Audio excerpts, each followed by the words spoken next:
बहुत समय पहले की बात है, जब समुद्र किनारे बसे एक नगर ताम्रलिप्ति पर राजा चंद्रसेन का राज हुआ करता था।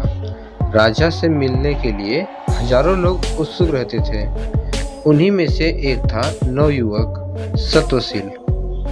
सत्वशील को काम की तलाश थी, इसीलिए वो हर दिन राजा चंद्रसेन से मिलने के लिए उनके राजमहल पहुंच जाता। अफसोस, उसे हर बार दरबारी भगा देते थे। ऐसा होते होते बहुत समय गुजर गया, लेकिन लड़के ने हिम्मत नहीं हारी। वो राजमहल के साथ ही हर उस जगह पहुंच जाता जहां राजा की सवारी जाती थी। एक दिन राजा भ्रमण कर अपने सैनिकों के साथ महल की ओर लौट रहे थे। कड़ी धूप होने के कारण राजा को काफी तेज प्यास लगी। सैनिक इधर उधर पानी ढूंढने लगते हैं, लेकिन कोई भी कामयाब नहीं होता है। तभी राजा मार्ग पर खड़े सत्वशील को देखते हैं। नवयुवक को देख राजा पूछते हैं, क्या तुम्हारे पास पानी है? सत्वशील तुरंत राजा को पानी पिलाता है और साथ ही मीठे फल भी खिलाता है। राजा उससे काफी प्रसन्न होते हैं और कहते हैं, मैं तुम्हें भेंट देना चाहता हूँ, बताओ तुम्हें क्या चाहिए?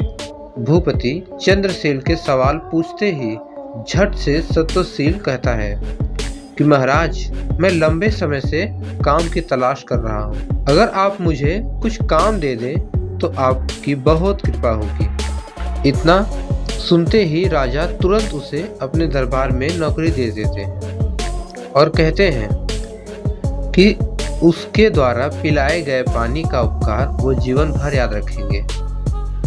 वक्त बीतता गया और अपनी प्रतिभा की वजह से नवयुवक राजा का बहुत करीबी बन गया। एक दिन भूपति चंद्रसेन सत्वशील से कहते हैं, हमारे नगर ताम्रलिप्ति में बेरोजगारी काफी बढ़ गई है, इसके लिए हमें कुछ करना चाहिए। इतना सुनते ही नवयुवक कहता है, आप हुक्म कीजिए महाराज। राजा कहते हैं, हमारे पास एक टापू है जो काफी हरा भरा है।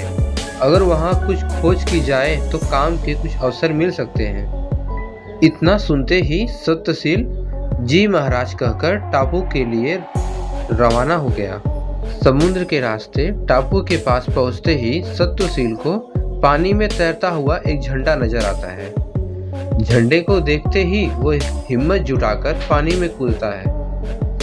पानी में कूदते ही नवयुवक सत्वशील टापू की राजकुमारी के पास पहुंच जाता है, जहां वो अपनी सहेलियों और सेविकाओं के साथ गाना गा रही होती है। राजकुमारी को नवयुवक अपना परिचय देता है।